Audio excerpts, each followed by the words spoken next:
Ontem eu acordei e fui checar o YouTube e tinha uma mensagem muito fofa de uma pessoa que recentemente gabaritou matemática no Enem após ver um vídeo aqui no canal. Eu vou deixar a mensagem aqui para você pausar e ler completa, mas eu vou usar essa oportunidade para dar umas dicas finais para fazer você ganhar uns pontos extras aí em matemática. E a história da pessoa que postou essa mensagem é bem simples. Ela tirava sempre 35 no Enem, o que é uma nota boa, quer dizer que ela tem uma base, mas nunca passava disso. E principalmente, de acordo com ela, por falta de atenção por erros bobos. E eu lembro de ter feito esse vídeo, que é o que ela comentou, que é um guia anti-erro de matemática. É um guia para você errar menos por besteira, errar menos por falta de atenção.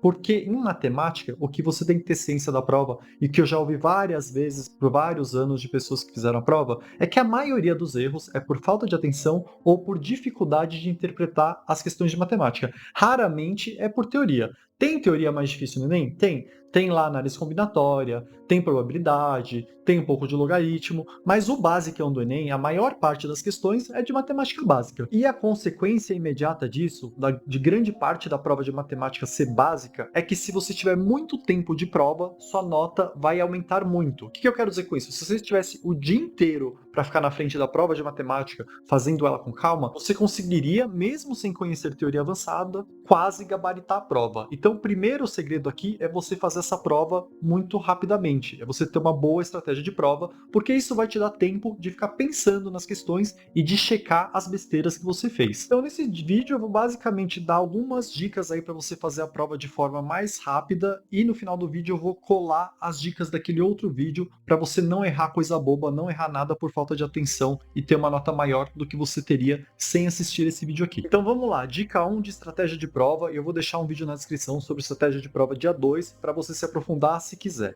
Não perde tempo em questão muito longa, não perde tempo em questão que você não sabe a teoria e precisa dela para resolver, não perde tempo em questões que exigem muitos cálculos diferentes para você resolver. Então é o seguinte, não é que você vai abandonar essas questões. Se você se deparar com elas durante a prova de matemática, você vai pular e deixar para o final. A ideia é você fazer várias questões rápidas antes para ter tempo de ficar pensando nessas mais difíceis depois e para ter tempo de checar o que você fez depois. E isso também é válido para a parte de natureza, então a ideia é, na primeira metade do tempo da prova, você conseguir fazer a maior parte da prova, sendo que você fez todas as questões rápidas e médias, e aí só vai ficar para outra metade da prova as questões mais difíceis que exigem tempo. Então é um esquema de desapego em relação a questões que você vai perder muito tempo. Então se você for perder muito tempo em uma questão, você vai pular ela, tentar fazer várias questões rápidas e deixar essa questão longa para o final da prova. Dica número 2. Não vai para a prova sem ter decorado todas as fórmulas principais. Você não tem tempo na prova de ficar lembrando fórmula, e se você não conseguir lembrar a fórmula durante a prova, você vai perder questão boba à toa, porque algumas questões basta você saber a fórmula para conseguir resolver. Então pega uma folha em branco e sai anotando todas as fórmulas de todos os assuntos que você lembrar para decorar até o momento da prova. Então, ó, por exemplo, você tem que saber Bhaskara, mínimo e máximo em equação de segundo grau,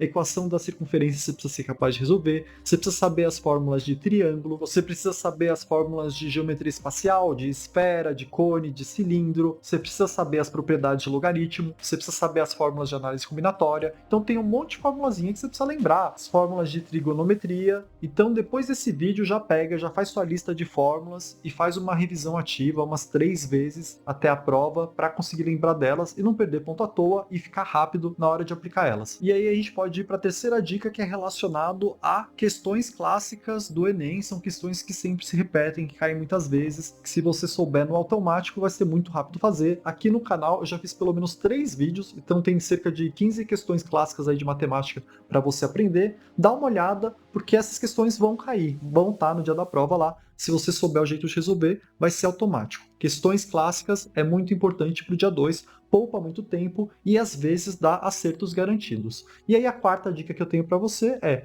treina algumas questões e faz uma revisão dos itens mais importantes, dos itens que mais caem na prova do Enem. Então eu vou deixar na descrição também um ranking para você baixar em PDF, é do ano passado, mas é muito parecido com o desse ano, para você dar uma olhada nos principais assuntos e fazer uma revisão rápida, treinar algumas questões, que isso vai te ajudar no dia da prova. Então na descrição, para te ajudar, vai ter um vídeo de estratégia para o dia 2, vai ter um link para um ranking para você ver os assuntos mais importantes, vai ter o link de vários vídeos de questões clássicas E eu vou colocar também um link para o vídeo anti-erro, para você não errar besteira, mas eu vou colar a parte importante dele agora nesse vídeo aqui. Então por hoje é isso, presta atenção nessas dicas de atenção para você não errar besteira e com isso aumentar bem sua nota. E só para fazer um lembrete aqui antes de entrar no outro vídeo, eu em novembro vou fazer a pré-venda do cronograma de 2026, que só vai ser lançado em janeiro, e eu vou fazer essa pré-venda agora em novembro para dar um desconto gigantesco para quem comprar antes. Então vai ser o dobro do preço ano que vem, e você vai receber só em janeiro tudo, mas se você comprar agora em novembro, você vai ter esse super desconto aí, então eu vou deixar na descrição um link para um grupo de WhatsApp para os interessados na pré-venda, que eu vou anunciar lá.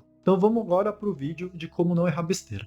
Eu sou uma pessoa extremamente distraída e desastrada, então se eu não tiver um monte de mecanismo para me proteger de mim mesmo, eu vou fazer um monte de erro por besteira durante a prova. Então nesse vídeo eu vou te falar 3 mecanismos simples, sendo o segundo deles o mais fácil de todos de ser implementado, para você não fazer besteira na prova de matemática do Enem. E aí uma coisa que é importante para você pôr em prática esses mecanismos para não fazer besteira durante a prova, é ter uma estratégia de prova para fazer a prova um pouco mais rápido, porque tendo mais tempo durante a sua prova, você tem tempo para aplicar esses mecanismos que vão te proteger de fazer erros à toa. Então vamos lá. Primeiro mecanismo que eu uso para não fazer besteira em matemática. Eu gosto de, após fazer as contas de um exercício, antes de marcar em definitivo a minha resposta, fazer rapidamente uma checagem se eu não fiz besteira durante as contas. Porque um dos problemas da matemática, dessa área do conhecimento, que seria muito pior numa prova escrita, é que se você fizer um errinho de cálculo qualquer no meio do exercício, então, se tiver uns 10 cálculos no exercício, mas você errou só um cálculozinho, você já vai mudar completamente o resultado final. Então é legal você ter um esquema seu, que é o que eu vou explicar agora, de dupla checagem, para ver se você não fez nenhuma besteira assim. E claro que, infelizmente, você não tem tempo suficiente para refazer as contas do exercício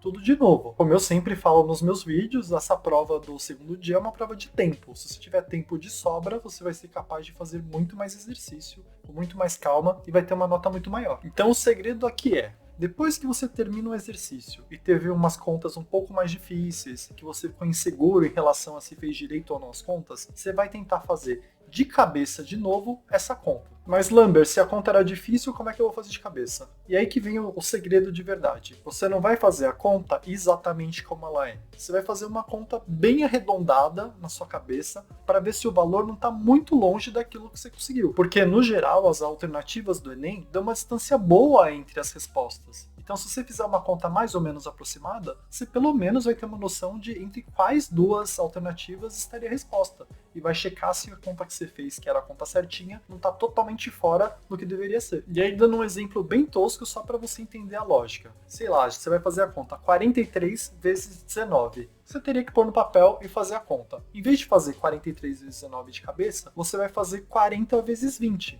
Que é bem mais realizável de cabeça. 40 vezes 20, você vai fazer 40 vezes 2, dá 80, e coloca um zero depois do 20. Então dá 800. 40 vezes 20, 800. Isso dá para fazer de cabeça muito rapidamente. 43 vezes 19 dá 817. Então os valores são muito próximos. Não ia ter uma outra alternativa tão perto assim de 800. É claro que nem sempre vai ser tão simples assim, nem sempre vai funcionar, mas esse é um mecanismo rápido que vai te proteger de vários erros à toa e várias besteiras, em especial naquelas contas que você está muito inseguro. Pega uma versão daquela conta simplificada, faz de cabeça e só checa se o valor não está muito fora da realidade. Então essa é a primeira técnica. Muito simples, muito fácil, muito útil de ser realizada e vai te dar um monte de ponto extra, porque se você é como eu, que faz muito erro por distração, você vai fazer bem menos erro com essa técnica. Agora tem a segunda técnica, que é ainda mais simples, mais fácil, e essa, eu juro, é tão simples e tão útil que é um crime as pessoas não saberem isso e não realizarem isso. E a técnica é assim: antes de passar para o gabarito definitivo, dá uma lida no finalzinho do comando, ou seja, no finalzinho da pergunta, da questão, e lê esse finalzinho da pergunta com a resposta que você está dando. E só de fazer isso, você vai se proteger de um monte de erro e vai evitar sabe aquelas questões que você sai da prova com raiva de você mesmo?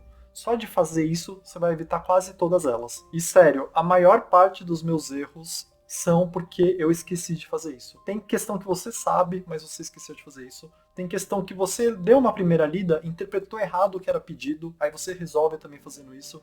Então essa é uma ferramenta extremamente poderosa e é tão simples, é tão boba. Mas, de novo, tudo que eu tô te falando, quanto mais tempo você tiver para a prova, melhor. Então é difícil aplicar tudo isso sem ter uma estratégia de prova. Então dá uma olhada no meu vídeo de ontem, que eu expliquei a estratégia de prova para o segundo dia do Enem, que vai te ajudar, porque as coisas são inseparáveis. Você precisa aplicar essas checagens que eu estou te falando como estratégia de prova. Porque cada checagenzinha, apesar de ser super rápido que eu estou te falando, pega alguns segundos que vão se acumulando durante a prova. Mas enfim, essa é a segunda técnica e você já tem duas ferramentas fáceis, de serem realizadas, que já vão te salvar de um monte de besteira. E eu sei que quase todo mundo faz um monte de erro por besteira na prova. Mesmo quem vai muito bem, as pessoas que quase gabaritam a prova, no geral elas sabem o conteúdo inteiro. Elas erram por distração ou por terem interpretado errado. Então ter esses mecanismos ajudam muito. Então vamos para a terceira técnica, essa é referente a gabarito, porque também tem muita gente que passa errado por gabarito. Eu passava sempre errado por gabarito, até que eu comecei a usar essa técnica. Gabarito, em termos de estratégia, você não quer passar para o gabarito no final da prova tudo, porque corre o risco de não dar tempo e você vai ficar com um monte de questão sem resposta, e você não quer ficar passando para o gabarito cada questão que você faz, porque aí toma muito tempo, né? Você tem que parar a prova, pegar o gabarito, parar a prova, pegar o gabarito. Então a melhor solução para passar para o gabarito é você ir passando para o gabarito em lotes. Então, sei lá, cada 15, 20 questões, você para e passa essas 15, 20 questões para o gabarito. E aí o que eu gosto de fazer para evitar que eu faça erro é, eu pego e coloco, antes de marcar a questão inteira, eu ponho um micro pontinho na alternativa que eu vou marcar. Isso eu faço por umas 5 questões, sei lá. Marco um micro pontinho em cada uma delas. E aí, antes de passar a limpo, antes de marcar por completo a bolinha, eu checo de novo na prova para ver se era aquilo mesmo. E depois que eu comecei a fazer assim, eu nunca mais tive erro em termos de gabarito, que é algo que eu sempre tinha. Mas, de novo, cada vez que você faz isso, toma um pouquinho de tempo, alguns segundos a mais, para você rechecar se está direitinho. Então é essencial que você tenha uma estratégia de prova. Então eu vou acabar esse vídeo deixando aqui o link para o vídeo de ontem de estratégia de prova, para você ganhar esse tempo extra, para ter a chance de aplicar esses mecanismos que vão fazer com que você não erre muita besteira na prova. Então por hoje é isso, obrigado!